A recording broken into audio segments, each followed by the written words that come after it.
Hello and welcome to season 5, episode 2 of Dualistic Unity.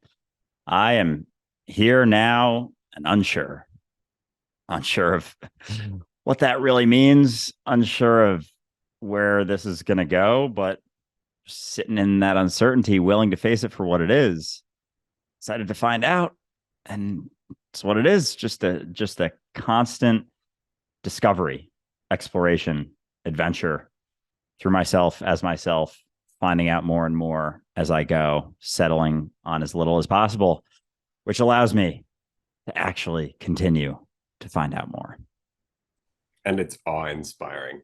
It really is. When you stop thinking about where you're going so much and you get really involved with where you are, regardless of your preferences, regardless of how you might feel about where you are, the best thing you can do is just put everything you've got into it.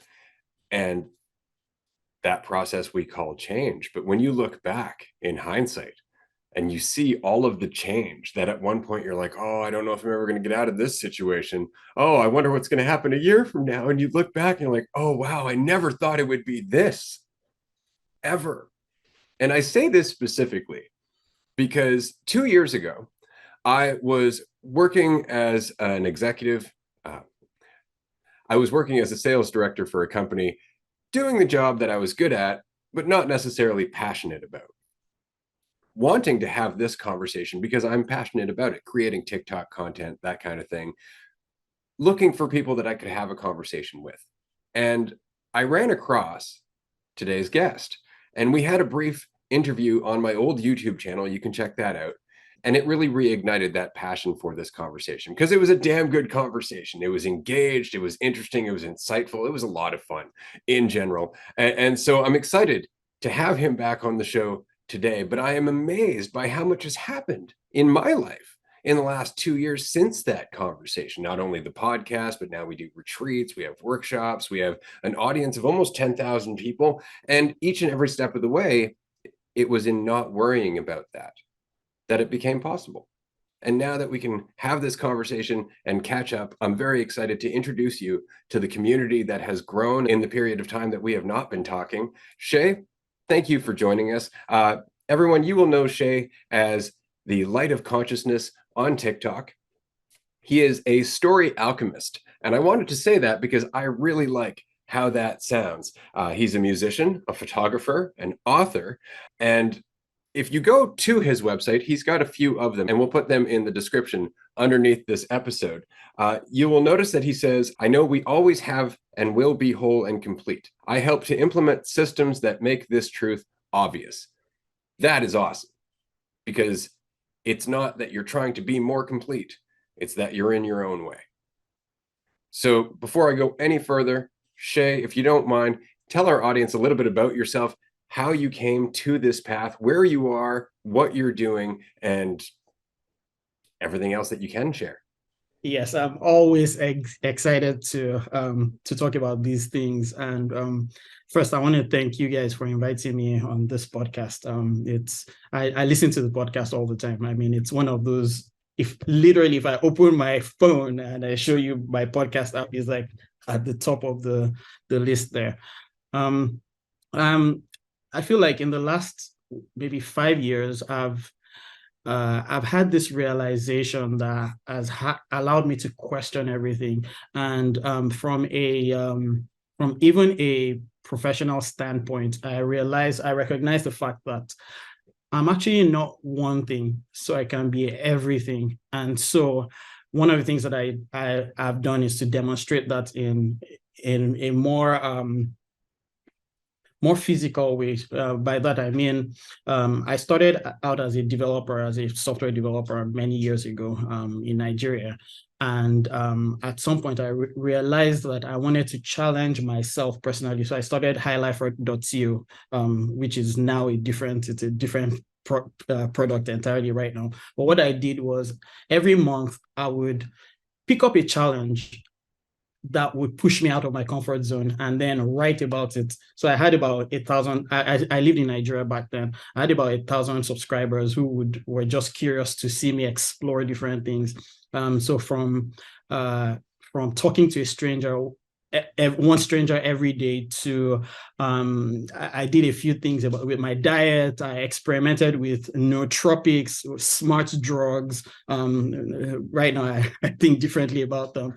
I experimented with different things and different aspects of myself. In fact, to the point where I decided I was going to change my career path from being a software developer to a coach. And right now I'm an agile coach in the corporate world. Well, I resigned today. I resigned 30 minutes before this call. Anyway, so one of the things that I realized is on my website, I wrote I'm a story alchemist. I just realized that every single thing is a story. We've the mind, the way the mind formulates things is it likes to have stories around things, but those stories are not real. So if they are not real, then we can just play into the story, knowing that we can enjoy the story, but not hold on to the story. So while I'm a composer, I write music for piano. I recently learned how to play the cello, and I compose music for the cello and the violin. That's something that I recently did because I took away this whole narrative of, oh, you have to graduate from a music college or whatever. It's like, no, why can't I do it myself? I had a successful photography business, which I told myself I was going to be a photographer, and I started taking pictures. That somehow led me into the path of actually, growing a successful photography business. And in the more recent times, I combining coaching in corporate world with I stumbled into neuro-linguistic programming, which at the time really fascinated me. So I did my NLP masters and moved into hypnotherapy. And then with my fascination with spirituality, I found out that a lot of these things, you can borrow a lot of language from all of these things. And it just made me really enjoying working with people and myself, actually. So yeah, Shay. Dude, that's awesome. Holy shit, I'm glad to be talking to you. That is amazing because, we can have this conversation all day. You can go back and forth talking conceptual shit all the time, and it really comes down to the application, and it seems like you got that in spades, the application. Like, because it's amazing. It's the stories we tell ourselves that hold us back. It's the things that we think we are that hinder us from being the things that we could be. And as soon as you said, like, as soon as you're something, you're no longer everything. So as soon as you cling to an idea of what you can and can't do, that's defining yourself. And it isn't necessary just because maybe you're not amazing at it at first. That's where everyone starts. Whether, people who are really good now probably just sometimes start when they're 4 years old. So that self-judgment isn't even involved, and they can kind of work through it before all of that builds up. But that's amazing, and I resonate a lot. I actually just started a little series on TikTok and Instagram with learn how to sing. I saw that. I found that to be fascinating. One very interesting thing, in fact, when I was watching that, I was like, this is so cool, because when I started High Life, right, it was kind of something like that, right?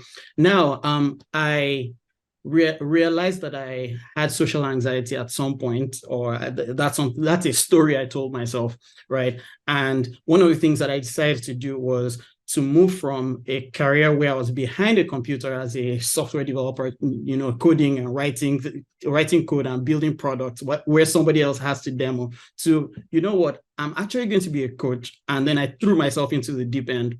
And down the line, I moved to the US. And one of the things that was very painful at that time, or the next painful challenge for me, is I have an accent. I'm working in a totally different environment where for the first time in my entire life, I'm a minority, and I'll be in these meetings where people are, everybody's talking. And the moment I open my mouth to talk, I'm hearing my accent really thick, and that throws me off.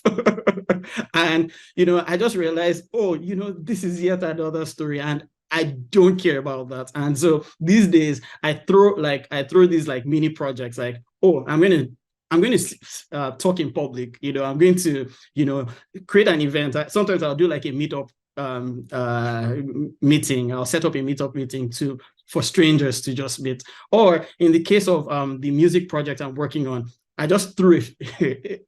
I didn't compose. I hadn't even understood how to get into a studio. I just put a date on my Instagram, like, this is when I'm going to release this music, and that's exactly what I did. That's awesome. That's exactly the point. It is, you don't know what you're capable of, and if you think about it, you're probably not going to try anything at all. So you may as well just think about it enough to get going, and then see what happens after that. And that's how you learn things. And that's definitely one of the reasons that you can tell the difference in talking to you rather than talking to your so-called spiritual gurus. And it's something that you were talking about previously in terms of spirituality isn't really spirituality. Like, there's something to it where it seems like the truth, but it's kind of not. Andrew and I were discussing this earlier this morning, of course, convenient timing, that it's almost too shiny to be real. Like, it's almost too much of a promise for it to be applicable. And that's the problem with spirituality. Whereas when somebody is just grinding against life and learning the hard way, as it were, because that's the only way to learn, is the hard way, the stuff that doesn't feel good. And then after you go through that, you're like, oh, that's why that didn't feel good. Right. And you stop blaming everything else, but you have to go through that process before it finally clicks. So I really do appreciate where you're coming from when you make your videos, because it's coming from a place where you recognize it and you're just shedding more layers. You were saying that before this episode, that you're coming to a point where you feel like you don't really know anything. And that's where you finally start learning from everything. It's funny that you say this, because one of the reasons I started being active on TikTok was, obviously, I started getting these understandings. And for me, in fact, sometimes when I look back at my old TikTok videos, I'm like, I think I see differently. But I think the fascination is to be able to see exactly how I've evolved in my understanding in the previous years or over time. And that itself is interesting. I have a question, actually, when it comes to that, because this is something that Andrew and I have been discussing. If we go back to the earlier episodes of the podcast, the tone is different, but the words are almost exactly the same. The insights are almost exactly the same, except they didn't seem to have the same depth. And that's why the tone was different. But have you noticed how often you're just coming back to things you've said before, but it's almost like you're coming back to them with a different set of eyes. And so they have an entirely different impact. Yes, that's true. Huh. Yeah. I've noticed that for me in a significant way over the last year and a half. Like, I was listening in leading up to this, I listened to your and Ray's episode, and then I just happened to, because he filmed the conversation with me, like, either we're trying to figure out, was it a week before, a week after, kind of irrelevant, but and just hearing myself and the conversation we were going through, like, there are times we talk about the same exact things we talked about in that very, very first conversation. And like, a lot of what we talk about it's not really that different, but the tone shifts, your freedom in yourself. Like, it really is, it comes back to the application of it. But there's a lot. It's like, it's so funny, because it's like, it's that sort of one step process of, you're not what you think, over and over, recognizing that, like, this is all that is here and now. Pay attention to where you're at, because that's it. That's all that exists. That's the extent of your experience. But how that plays out is over a sort of timeline, not because we're learning more. And we were talking about that this morning, not because we're learning more, not because we're adding knowledge, but because we're stripping away all the things that got built up over the years, throughout our childhood, throughout our, teenage years. The stories just built and built and built and built. And so that shift from the recognition to the application is just fucking like going into, like a forest or a crop area with like a machete and just cutting that shit down and seeing more clearly what you are, which isn't what you think. So it's just, you thought you were all of these things for a very long time. And then what's left is that state of freedom that allows you to, shake the weight and then start doing shit, learning an instrument, learning to sin, doing a random event just because there's not anything holding you back. It's not this like drive, like, I got to do this. I got to prove myself. Got to show that I can do it. It's like, there's nothing holding me back. So I don't know, this seems interesting. Might as well step into this, right? Yeah. It's funny how we hold these ideas, how these ideas even start in the first place. Like things have to be this way. And then it's like, wait, who told you? Who told you? You can't even answer that question. So it's like, then why not? And that's the thing, is that people imply things and then we take it and we run with it, even not understanding what they're saying. And so it starts to catch up after a while. But okay, so we were talking about the recognition that I don't really know anything. And that starts to deepen. But as that starts to deepen, you want to communicate that. So you go to people and you're like, okay, so in knowing I know nothing, I know more than you do. For example, classic Socrates line. That person goes, wow, you sound like a dick. And they don't listen at all because they can't hear you. And so before you have an opportunity to deepen that understanding a little bit further and understand that there's another way to communicate it, or perhaps it doesn't need to be communicated at all, people react, right? And so you end up totally lost in this reaction rather than deepening your insight. And so it's so important to just continue to deepen that insight, but to recognize that, as Krishnamurti says, the messenger is always a traitor. Like, we can't bring it across without bastardizing it. We just can't. So this leads to my next question, because I was a life coach for a while, and during that time I kept coming up with different systems that I thought would be a good kind of, I guess, guided railing towards freedom for people. And what I started recognizing is that it's really hard to do that without them trying to lean on that system and say, like, I need this system. The system is what's saving me. And so it almost started to work against me. But it doesn't mean it's a bad idea. It just means that I wasn't able to pull it off. And so what I find interesting is, on your website, you were saying that you create systems to help people reveal the obvious. And I love that.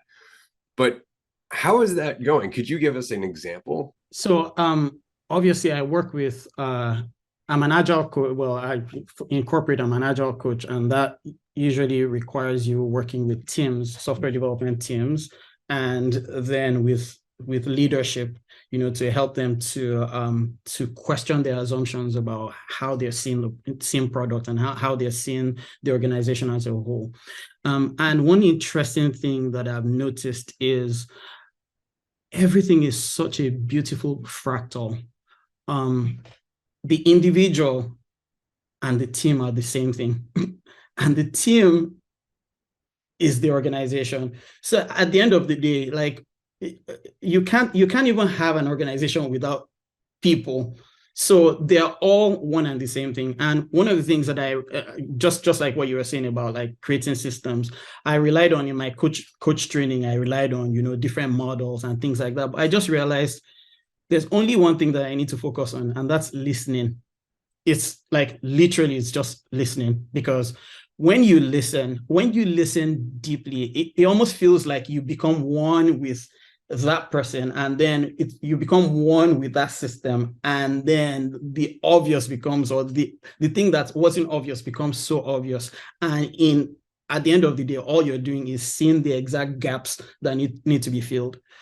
So I no longer have any. I think the only system that I'll say is the listening, because really, obviously, anybody who is seeking a coach or anything is because they're stuck somewhere, and the answer to being stuck is actually inside of you. But sometimes you're not even listening to yourself. So the cool thing is just having someone that guides you with really powerful questions to question your own assumptions. So I find that to be really powerful. Yeah, that's a beautiful system, if you ask me. Just remain curious, listen, pay attention. Like that's just it. Because when you're actually listening without having some idea of what you're looking for, you can actually be sensitive to what's happening. And you can catch whether it's even beyond just the words, like the feelings. You can hear the tone. To interrupt you a little bit, I find that oftentimes what people start with is not where you end. It's oftentimes something else that's hidden, and we're not addressing that. Yeah. Exactly. And to catch that, you have to be paying attention. to that shift and where they're coming from and where they're trying to get. And then you can notice certain things and not necessarily come at it and be like, all right, we're gonna reformat everything, change everything that you're doing. It's just like, little nudges. Like, have you ever wondered if maybe that one isn't as true as you thought? And it's the same for, our ideas of ourselves or our ideas of what's happening, or, you're feeling stuck. It's like, all right, how many assumptions have you settled upon? And being willing to look at those and recognize maybe these things that we've clung to for that false certainty aren't as true as we thought. Maybe if we're willing to question those, maybe it loosens things up so we can actually start to be sensitive, no differently than you're being sensitive while listening to them. And so you're kind of showing them the process of what they can then implement into their own thing, because that process is what allows for, the clarity and the decisions to be made. And it's not like people think, oh, listening, you're not doing anything, but that's like the necessary base of the actions that are then taken. You can't just not pay attention, not listen, and then just take a bunch of action. But that's kind of almost like where we've gotten as a society, is like, I don't have to listen to shit. I just have to follow these rules and do this, and then it'll all be good. As a matter of fact, I've learned over the years, never to, when I work with both individuals and organizations, I'm never going to give any answers. I'm just going to bring up the questions. You find the answers through the questions, literally. So in a way, I become the mirror. And in being the mirror, I'm going to reflect you back. And in reflecting you back, then we can see the solutions. Because that's the thing, right? They want help, but they don't realize what help means. They're like, help me find the answer. But how long is that going to help for? What if I'm not around? Right? And so you're trying to remind them, no, you want to be able to do this. But they have all of these assumptions about what this means, and they don't like it. They have preferences. They're like, I can't do that. That doesn't sound pleasant. And they have all kinds of excuses and justifications and a story that goes with it. And all you're trying to do is get through that and remind them, you don't have to do that. That whole thing that you're focused on, it doesn't actually have to be a thing.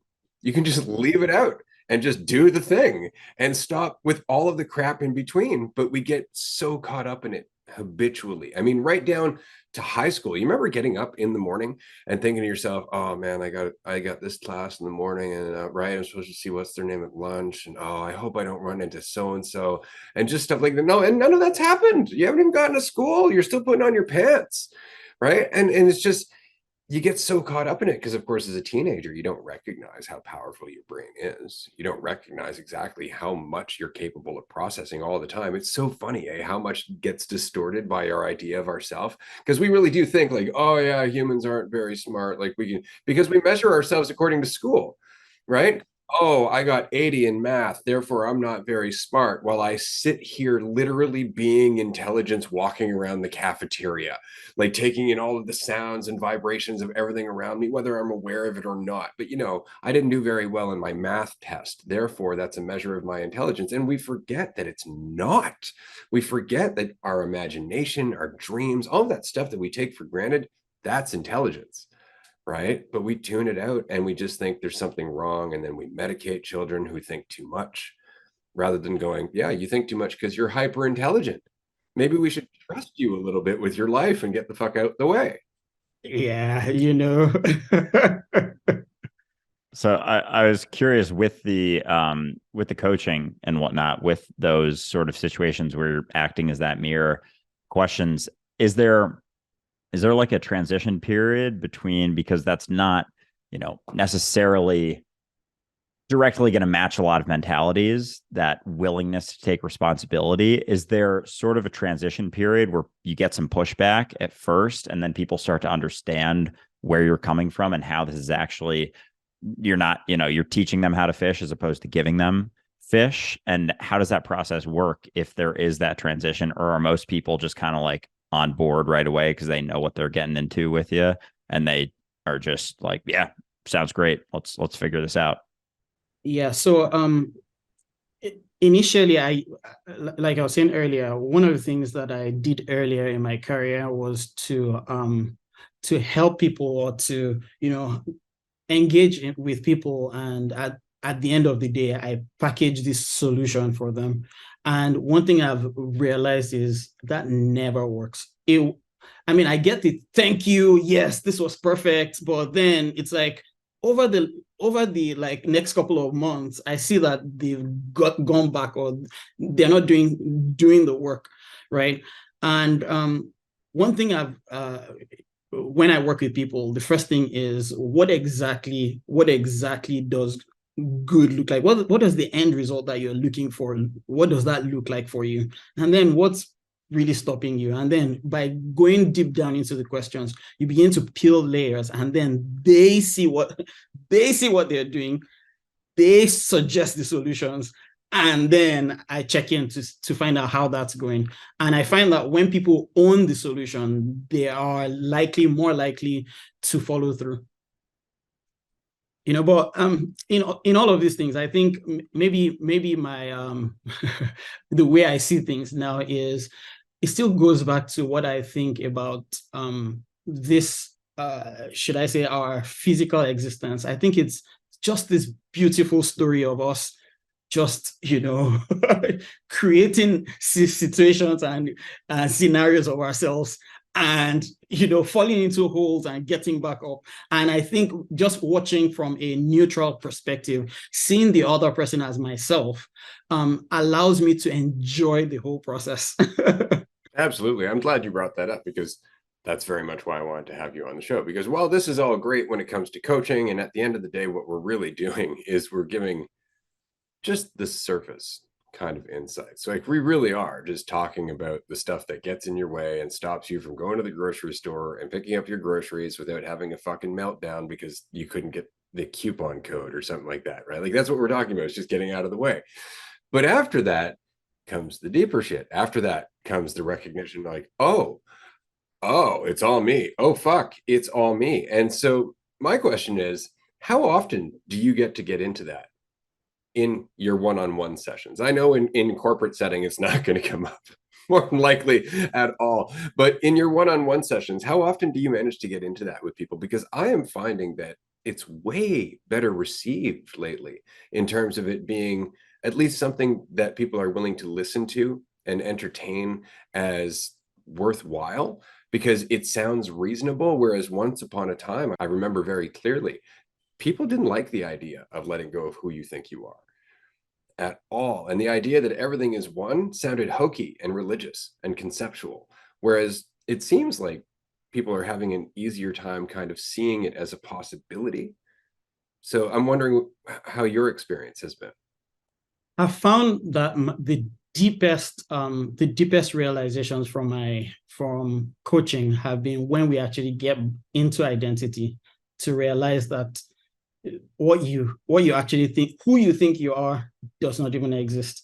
And I don't get there very often, but I found out that those who, when we get to that surface, those feel like, it almost feels like a total, oh my God, what, wait, am I crazy? Or are you the one? Are you trying to indoctrinate me to something? Because I've never thought about this. And it's interesting that you asked this. I think it was last week or 2 weeks ago. 3 different people told me how they hear my voice in their heads, and what I told them is, no, it's not my voice. You're hearing you. But I found I don't get there very often. But one thing I know is, those who I work with, when we start to peel the layers of identity, I see the deepest change in them. I see it bleeds out of just this one scenario where, I have a presentation, I don't know how to talk. It moves from there into their family life, their social life, and then suddenly they're a different character entirely.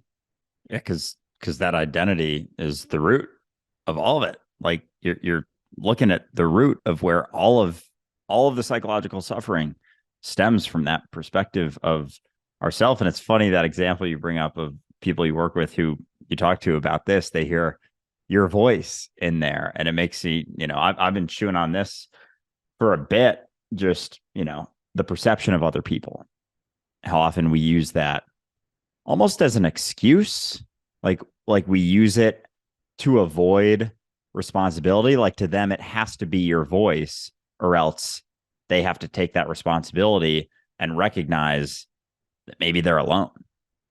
Maybe there is no one else. Maybe everyone is just a projection of myself, and everything we go through is that mirror. You mentioned before the mirror, that experience of being a mirror. Like, what if that's it? Like, what if that's always it? That it's always, whether you're thinking of it as a mirror or not, literally there are no other people. It's just you, Shay. It's just you.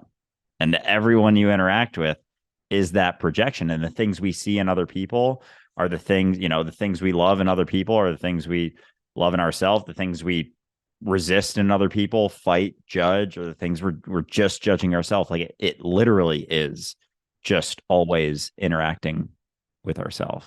One thing that how I got to understand this on a very intimate level was when I moved to the US about 8 years ago, or thereabout. It was painfully obvious that at that time to me that people are more individualistic. I lived in the same place for a couple of years, and I knew more about the people's cars than about them. Like, I just had neighbors who just say hello, and that was odd for me, because where I lived, it's I'm Nigerian, and where I lived, people are more social. So you have that neighbor who's knocking on your door at like 1 a.m. to ask for salt because they have food they're cooking, And so spending 30 something years of my life in that kind of social dynamic, and coming here, I felt people were mostly hostile. And eventually I started realizing that maybe I was hostile to myself. I started being more friendly to myself, and suddenly now all my neighbors are like my friends. And then I began to realize it wasn't, in a lot of ways, when I changed the way I saw my own self, I saw that people, or the external, started to change. And that for me is so interesting. I personally love the fact that it was also true for each and every person that you looked at as changing. They were going through something that you were seamlessly changing along with as well. And that's the thing that just boggles our mind, is that they're both happening simultaneously, and they are both free will, in that they're the same will, but from two different directions. Like, we have such an interesting time trying to wrap our heads around how much will can be so interwoven and still be a single will. It's so complex. Like, each and every person you saw change was changing you, while you were changing them, because there is no you or them. There's that paradox. You're like, Jesus Christ, what is happening here? Yeah. And it's seamless, right? And there isn't, and that's what I was kind of getting at in the intro, is there isn't something to settle upon. Even with that, there's just where you're at. I don't know what that means. I don't know where it's going. I don't know what I can't, it's like you're left with just what is. And another thing we were talking about earlier today was with the present moment. Like, people talk about actively, being in the present. You got to get into the present. But when you're sitting in that spot of not really settling upon your ideas of other people, recognizing that they're just you, and any ideas or assumptions you settle upon are your own projections of how you think they're thinking, or what you think they are, or what you think they're, labeled as. And it's the same for everything else in reality. And so being present isn't so much of an active process, but it's almost like I don't want to say passive process, but it's just what's left when you recognize that it's impossible to actually settle upon a certainty outside of the fact that you're here now. And it really is just what's left. And, at first it can be uncomfortable, because we avoid that feeling. We avoid that raw uncertainty through clinging to certainties. But like, the certainties aren't, like, there is no certainty. So we're just clinging to illusions.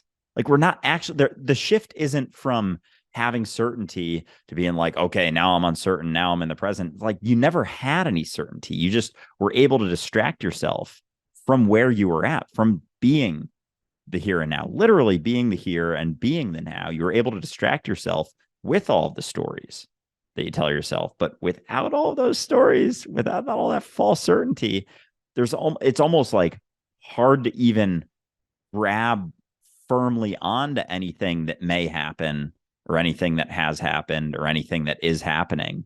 And so you're left in this spot of just like, no, yeah, pick a direction. Let's find out. And that's when life just becomes this enjoyable process of finding out. Like it really does become the sort of adventure. Like everything you do is just because you're not labeling it with stories and ideas and concepts. It's just, what it is, and you're there finding out, and without having to measure your value as you do it, it's not so scary anymore because there's no way for it to shift and change no matter what happens or what you do. And this brings me to one of the questions that I had for you guys. I know Ray had there was a video you posted on, I think you talked about free will. And I had a different take, or I had something different, but I'm curious to, I mean, TikTok, you can't necessarily have conversations, but I'm curious to hear your own insights. So on the topic of free will, once again, I like to say I have no idea about anything.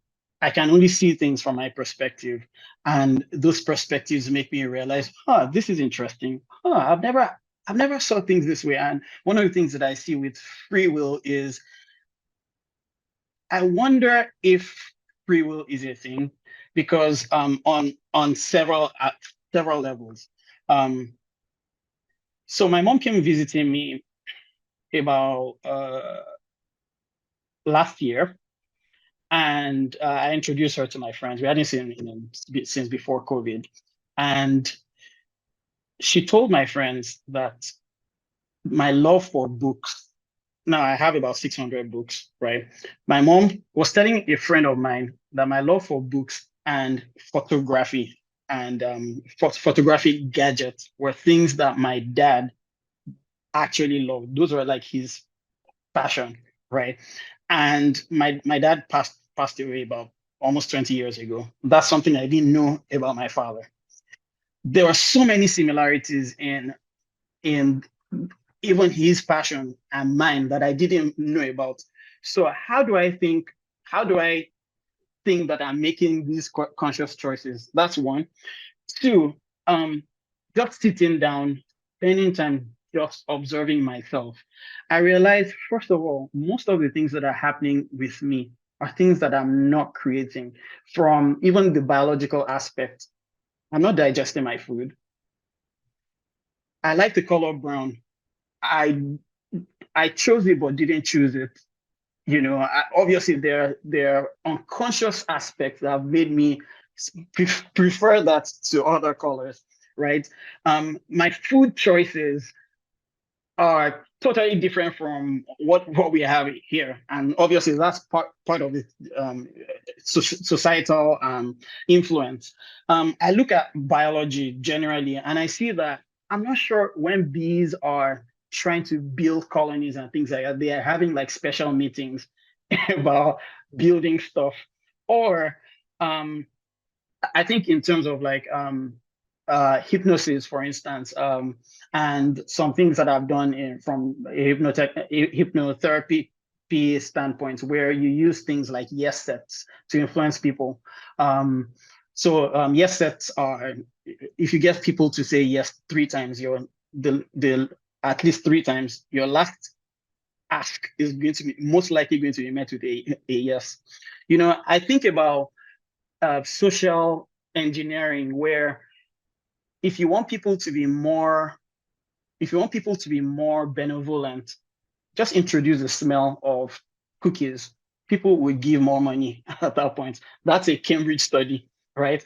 Now, if you tell that person that the person was manipulated, the person is going to tell you, no, they weren't. they had their own free will.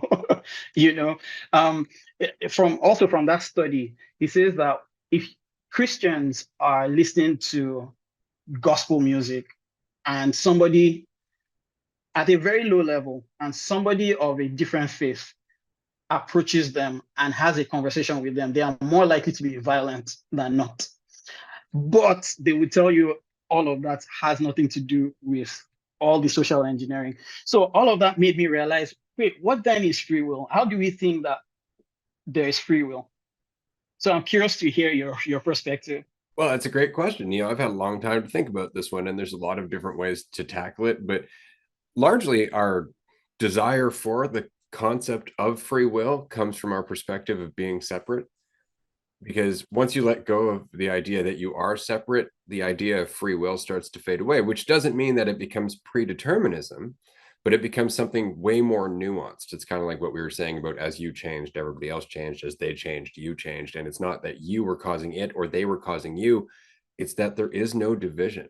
Right. But we always get caught up in this idea of cause and effect and individuality. You were talking about how you're not digesting. No, but the parts of your body that are creating the chemicals to digest are all experiencing their own reality from their own perspective, whether they realize they're working together or not. Right. So it's as I said in a previous episode, it's kind of like a hodgepodge of collective influences that are one influence. And so, yes, we have free will in that we are a part of collective will, but that's not going in a certain direction. We have such a hard time with that. It's like, oh, okay, so we're a part of collective will. Well, where's it going? It's like, that's not the point. The point is that it can just move. It's just picking a direction at any given point. In terms of experience and perception, that's all it's doing. It doesn't have a master plan. Why would it? It's existence. It's not going anywhere except more existence.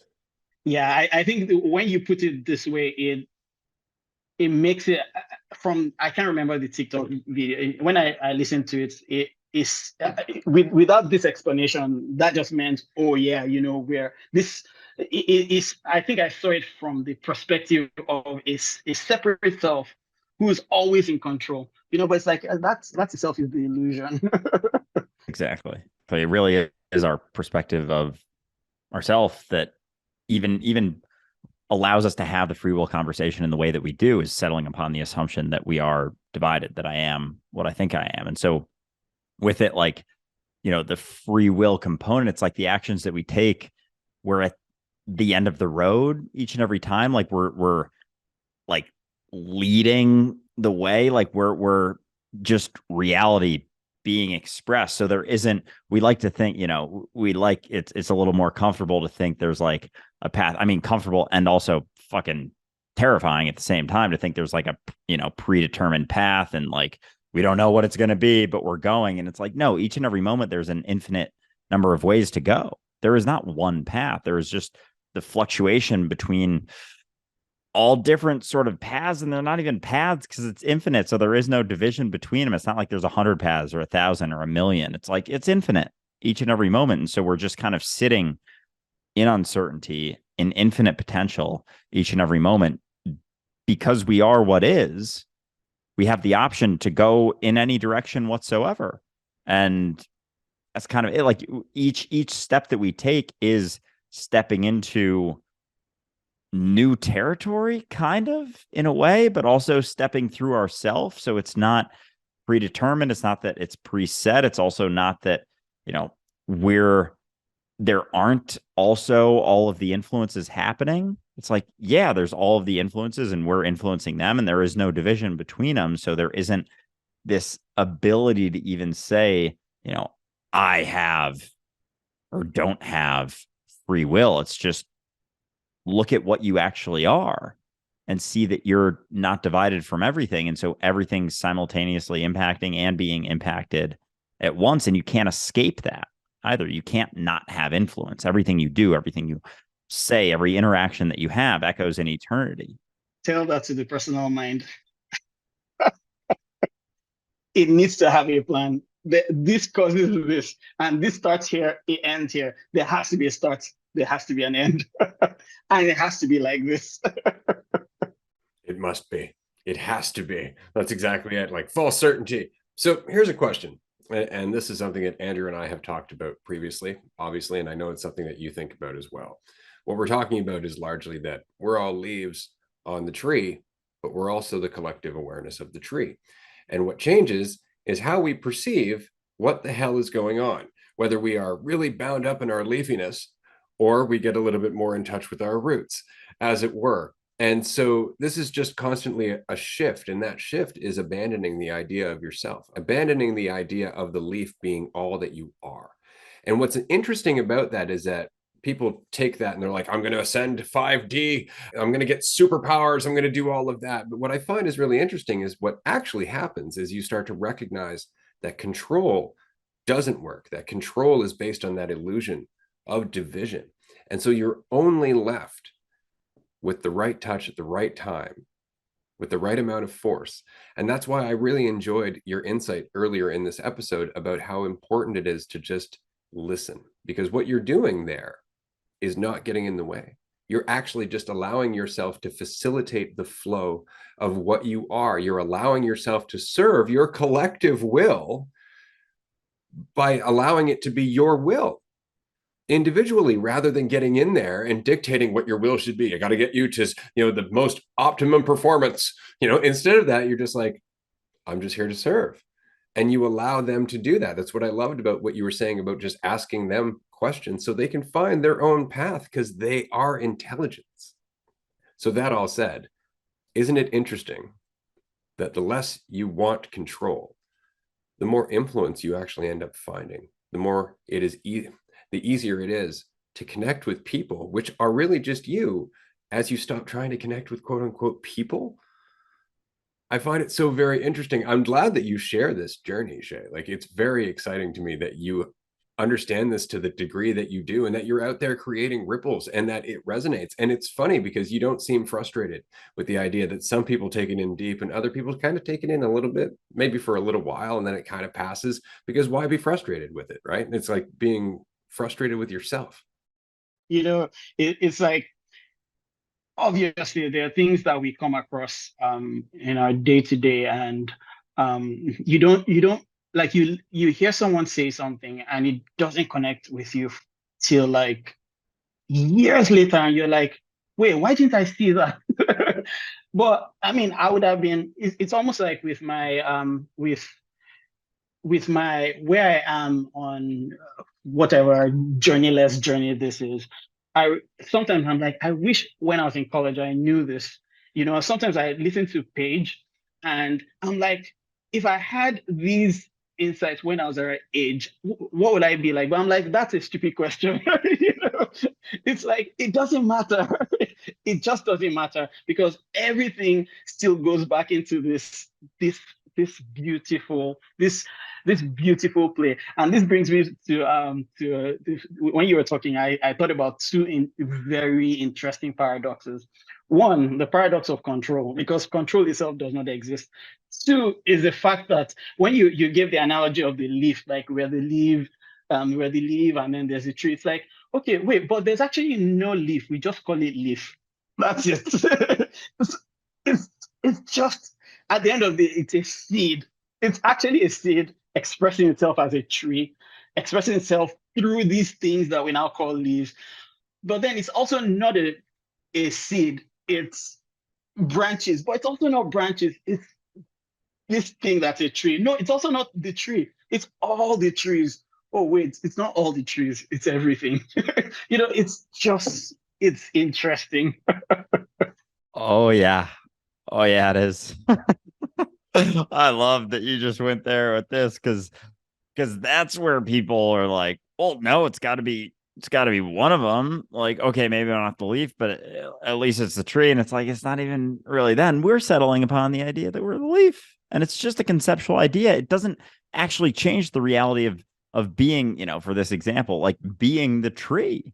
Like, we've always been the tree. We've always been all of it, all of the trees, all of the air, all of the grass, all the literally fucking everything. And I get this feeling sometimes where, I'm sitting in that uncertainty, as we always are. I guess I'm just not layering so many assumptions upon that. And it's almost like, you know, looking out, and it's not, you recognize that the division you perceive, like there's a window in front of me right now, the division I perceive between my eyes that are seeing that, my face, and the window doesn't actually exist. Like I'm just perceiving division here. And so it's like everything just, I don't know, like I don't know how to explain it exactly, but I was in San Diego last week and looking at the horizon over the ocean. And I was really high. I had smoked a bunch and I was just kind of like feeling everything. And I was looking at that horizon, recognizing like that's not separate from me at all. And so it almost, because there was the ocean and then the sky, and so it's almost, it kind of looks like this where it hits a point, which is the horizon, and it kind of came at me like this. It like flattened out. And so because it's when you say depth perception, it's like the perception of depth. It doesn't mean there's actually depth. It's just the perception. And yet we've settled upon so many things that take away from that. So anyway, that feeling that I get sometimes, like where the X-ray said, "Oh yeah, when the external becomes the internal," and I was like, "Yeah, that's kind of it." Because then you're like wondering where you are. You're like, "Well, where am I then?" And you're within and without. Like you can't even point to where you are. You, And you, that you know, sorry, sorry, I'm no, go for interrupting it. you. Go for it. So last week I was holding a soda can. I held it from the inside, so it caught my finger, and I realized that while my finger was bleeding, was I really feeling the pain here? Was the pain here? Where exactly was the pain? Then the curious thing that then is obviously it's healed a little bit. Who controlled the healing? Did my skin decide, oh, I mean, obviously there are parts of the body that tries to heal, but which one of them was trying to, coordinate that healing? And which of them is going to say, hey, I owned that? As a matter of fact, do they even know that it's a finger? Exactly. Do we? Right? Are we aware that we're on a finger? Right? Are we in any way aware of the fact that we're part of something collective? But I love what you're saying there in terms of not one single part went, follow me, boys. Like it wasn't about that at all. It's more just the expression of what we are, which is will, intelligence. I find it so interesting that life will continue to grow until it's injured to the point where it's just not worth repairing, in which case it will turn that into other life. And so it's just this continuous cycle of intelligent, continuous cycle. That's all it is, just life creating more life, creating more life. And it's not even creating, it's just expressing itself in different forms over and over and over again. But we get so caught up in this perception of division, right? And of course, the illusion of control that goes with the gift, and I say gift kind of tongue in cheek, of thinking, because that really is the problem, right? Like we use language and thinking, and as soon as it's conceptual, it's divided. And we get so caught up in it. As soon as I say, hey, Shay, there's the perception that Shay is not Ray. And if I don't keep that in mind, it gets out of hand. And then you and I have a problem, sir. Exactly. So I'm curious, Shay, how we love having this conversation. We have the opportunity to do so all the time. I know you express that there are certain, maybe they're clients, maybe people that you have this conversation with. Are you able to have this, where we've gotten to at this point very often, or is it something you try and bring up with people, or is it something for the most part you kind of just keep to yourself and work through on your own time? So right now I work with people who have self-confidence and social anxiety issues. That's the sweet spots that I've landed. And in the way that I have like some front-facing programs that I run, and what I do is I go through the a lot of what I do is go through the concept of thought. What exactly is thought? Can you find it? Like, where exactly is it here? Is it here? Is it here? Where exactly are your thoughts? then oftentimes I challenge people um to what are your next thoughts, right? Who is creating the thoughts? Are you creating the thoughts? And oftentimes I find people become really curious about the idea of thoughts.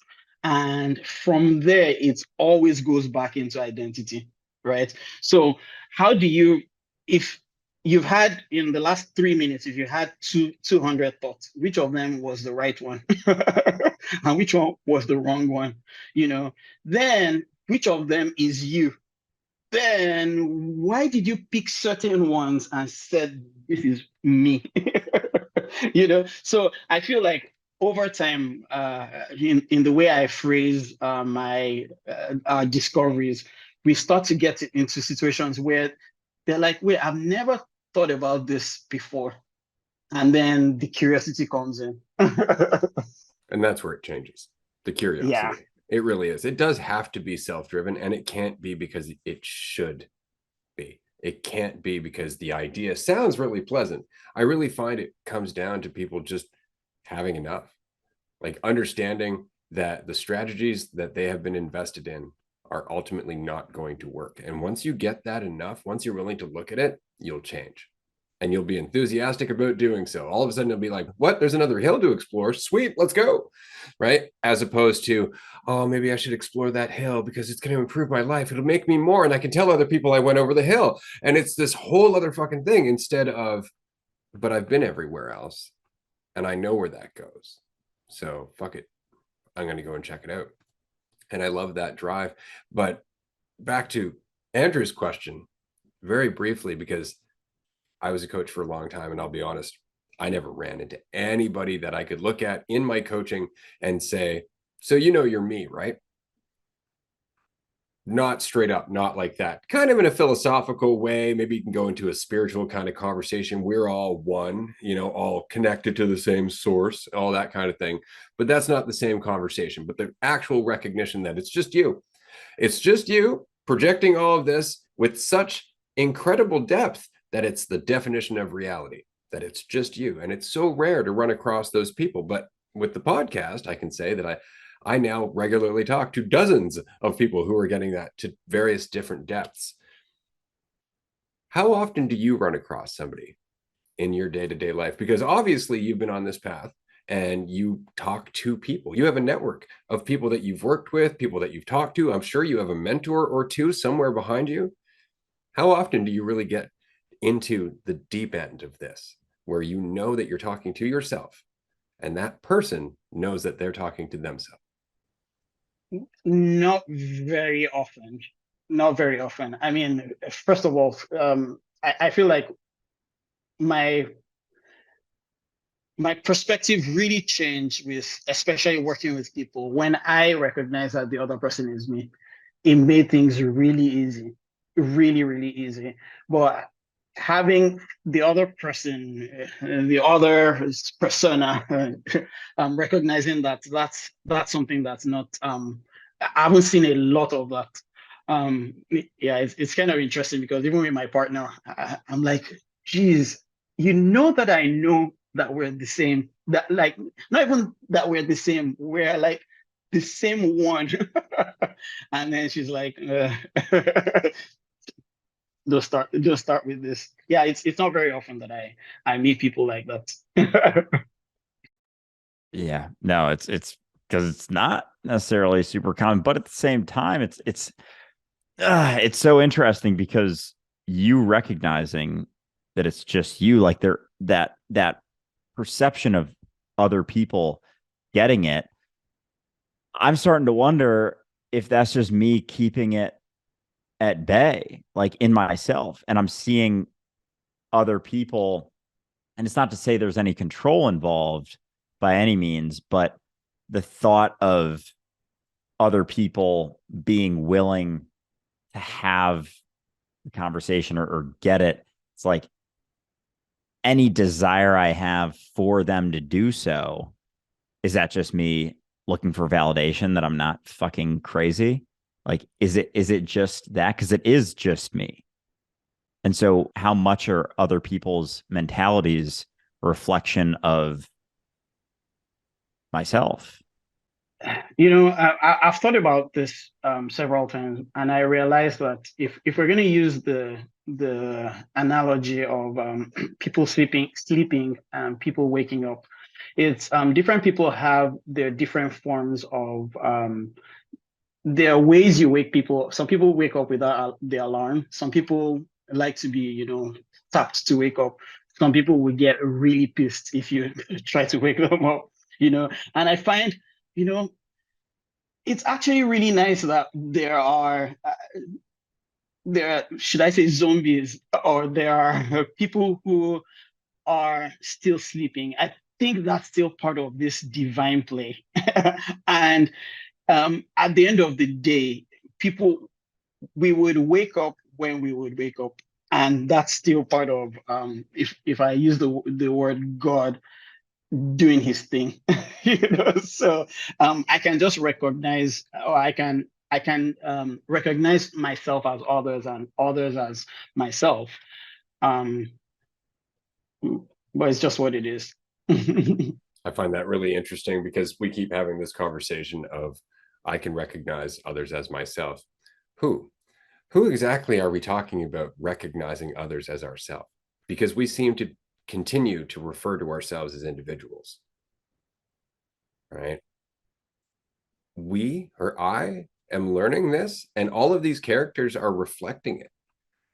And I find that incredible because that means when you look at the spectrum of humanity from quote unquote awake to quote unquote asleep, what you're really looking at is the depth of your unconscious.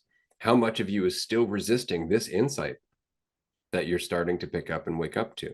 And these individual characters that we all identify as are just embodying that in the same way that the individual cells in our body reflect a change in our diet or a change in our mentality. Same thing's happening, except we all look at it as, oh, look at us changing our perspective. And in fact, that is true, but it's true on multiple scales. That's something to mull over. Because even with, other people, quote unquote, like our perception of them isn't them. So everyone has a different perception. Each of us, anyone who listens or watches this, is going to have a different perception of Ray, of Andrew, of Shay. And so it's kind of always happening. There is no objective perception that, this perception of this person, whether it's their perception of themselves or my perception of them or your perception of them, isn't actually them. So whether or not you're recognizing the depth with which that goes, it's still you maintaining that perception of them based on your experience, how you're seeing them. There is no, like, every single person is going to have a different perception of you, and you're going to have a different perception of yourself, and you're going to have a different perception of everyone else that everyone else has. So there's just one perception per person. And so none of them are it. And so what's left is just what is, that raw uncertainty, which you are. And so it's always our own projections of other people. And we just use that form as an excuse for that and how we see them and how we perceive them. So it's literally always just us utilizing them as that excuse, no matter what, because any perception you settle upon isn't it. It can't be. Yeah, and one thing I've learned in understanding what perception really is and how perception is not the truth is what's just left is love. And love gets demonstrated in one, tolerance with people, and forgiveness, knowing that if I was hurt, it could never be personal. That's one. And two, if I was also hurt, it's still a reflection of something that I still need to deal with. And so in a way, it's this whole ping pong game of, me playing with myself, so it's perception is just, it should be recognized and loved but when you drop it, all that's left is just this recognition of the other person as myself, and that is love itself. Yeah, it's a cessation of effort. It's a cessation of trying to love someone, which means that it is just what it is. And that's where you start to actually experience the reality of love, which is never the rose-colored glasses version of love that we always like to think about. We're like, that's love. It's like sometimes love is telling the person the truth that they don't want to hear. It's not always a pleasant feeling, right? The reality of love is never the concept, as with everything, as with everything. So no, I think that that's a good way of putting it. Even the idea of forgiveness, like I like how you qualified that. There's nothing to forgive. So forgiveness itself takes on a different meaning as always, but we get caught in the concept, right? And then all of a sudden it's like, oh, okay, well, I forgive you. And it becomes a playing piece for the ego where it's like, I'm giving you permission or I am saying that you have value now, that kind of thing, instead of getting out of the way. It's still very much you being in the way and reinforcing that division. And so I'm always amazed by all of this because the question of free will, right? Is it me changing? Is it just change? Where are we in that? Should I be trying to think about it, or is that just reversing the direction? And that's kind of it. Like faith in itself isn't what we usually conceptualize faith to be. It's not faith in something, as love is not love for something. It's such a different way of looking at things. And yet it is an act of wholeness. It's an act of completion because it's not in any way perceiving a division. So it's just like the body working with itself very well. I love that. I have to listen to this again to get those last words. Yeah, that's really brilliant the way you put it.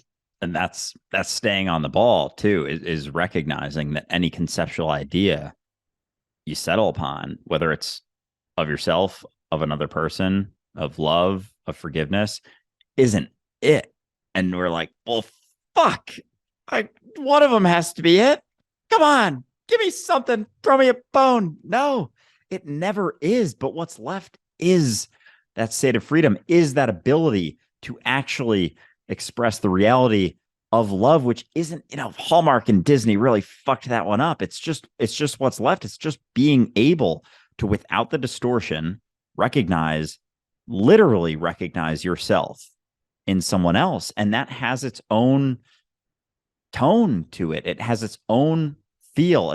It has its own sort of experience that isn't distorted by any conceptual ideas of the right way to act, the right way to be, the right thing to say, the right way to make someone feel or something, as if that is ever something we could realize. It's just, but it takes faith in yourself because you don't have something, crutches to grab onto. It's just you fucking sitting there naked, stripped of your concepts and ideas, interacting with yourself, because without the conceptual idea of the other person, it's just you always interacting with yourself. And the willingness to face that and go through it is what faith and love is. Like they're one and the same. We just use all these different words. And then of course, the conceptual ideas come in and kind of distort all of them, but they're all pointing to the same thing. Just recognizing yourself in everyone and everything and every action you take and every experience that you have is just you for you. And it has a completely different feel to it that isn't forced or controlling or needing to get anything out of it. It's just whole and complete in yourself because you are. So Shay, we're going to wrap up in a little bit here, but I do have a question for you. As always, we like to leave our community with something to chew on, something to take in outside of the rest of the episode. I know previously we talked about you having a past in Christianity. We share that history, all three of us. And I know, as we said, on this journey, you kind of scratch the surface a bit and you get past the social anxiety part, the need for motivation, the worry about judgment, all that other fun stuff. And then all of a sudden you start opening your eyes and seeing, oh, another concept, in this case, God, oversimplified and used by the ego when it's really communicating something that's fucking intense. something that is everything and is eternity and is everywhere all the time. And it sounds exactly like it's communicated in religion. And yet, as always, it means something totally fucking different. And so coming out of that, it's not always easy to keep that in mind. As I said previously, sometimes when I'm really stressed, not so much anymore, but when I used to be really stressed, I would find myself talking to God. And what's interesting is that I was talking to myself, which is usually what I'd end up coming to a few minutes later, like, oh shit, I'm talking to myself again. That kind of thing. But going through that process isn't always easy. So in your experience, letting go of Christianity, reforming your perception of Christianity, or even getting something more valuable out of it, what would you say are some of the key insights that you've had in terms of letting go of the dogma, letting go of the self-judgment that goes with it, the idea that you might be doing something in terms of it being wrong in God's eyes, and yet still getting something out of the concept, still getting something out of the good things that are in that religion? Because there are a few. Um, I think um maybe because of my background as I was raised Christian, and I find I find Christianity as a framework itself is interesting. I obviously went through a phase where I was like, that's all bullshit, threw it out of the can. Um, but I found out that there is so much that we're missing, or well, a lot of Christians are missing. Seen some of the ideas in Christianity um, from an egoic lens. But one thing that I see, okay, first, I started realizing that a lot of the books in what we have as the Bible is they're just narrations from people's different individuals' perspectives. So that made me really discount every other thing. But I keep stopping to see what all was described from Jesus's what was recorded of Jesus's lens. I'm like, wait, there's something here that we're missing. When Jesus talks about he and the Father being one, when he talks about, oh, that he will know that I am one, that you are one, just like myself and the Father are one. I'm like, wait, why did we miss this? How did we miss the whole concept of eternal life? It wasn't like a life forever. How did we miss salvation? Salvation just means you opening your eyes to what like he was talking about this all the while, you know. So it's like I can look at what was recorded. I mean, I see a lot of things that may have also been written from an egoic perspective, but there was so much truth from a lot of the insights that the character of Jesus was given from that, and that's something that I have not thrown away. Yeah, like that was sort of what I went through, was recognizing, all right, most of this isn't really making much sense, but I'm still kind of afraid and I still kind of want to go to heaven. So just in case, I'm gonna maintain that. I'm gonna say I'm Catholic. I'm not really going to church anymore. There's a lot of whack shit going on in that church. But just in case, then continued questioning. And I'm like, all right, that's all kind of bullshit, rooted in, taking advantage of manipulating people through fear and all that stuff. It's actually pretty dark. And then so I was like, all right, all of it's bullshit. And then started coming back around to recognizing, what Jesus was actually saying. And I don't know if you've read any of the Gospel of Thomas, but that is much more like Jesus quotes, and there's a lot there, and it's a pretty quick read also, but there's a lot of good stuff in there, and it's all about being here now. Like, this is it, here and now. The kingdom of heaven is smaller than a mustard seed. And so it for me, that process was very similar, and I think for a lot of people it can be, it has the potential to be, because I think Jesus, whatever he was, whether he was a group of people, just one dude, whatever, got it. Like, understood what was going on, and spoke in parables and used a lot of symbolism. And of course, in our egotistical mentality, being afraid, we're like, oh yeah, he's speaking literally. It's like, no, it was never that. Like, how did we miss when Jesus was saying, let those who have ears hear. How did we miss that he was saying he was saying to go deeper? And how did we miss all the parables about the kingdom of heaven that he was talking about? You mentioned the parable of the mustard seed. None of them was about some place that we wanted to go, that we're going to. None of them. So it's like, how did we just totally miss everything? The same way somebody can take what we're saying right now and miss it entirely. See, somebody can go through this episode, take down a bunch of points of things that we've said that sound really good, memorize them, and then go out into the world thinking that everybody needs to know these points, and then they'll be happy. So it's not even about them recognizing the points. It's about them passing it on and fucking saving the world. And it's a tool of the ego again. And that's exactly how it got missed. It got missed by people who could benefit from missing it.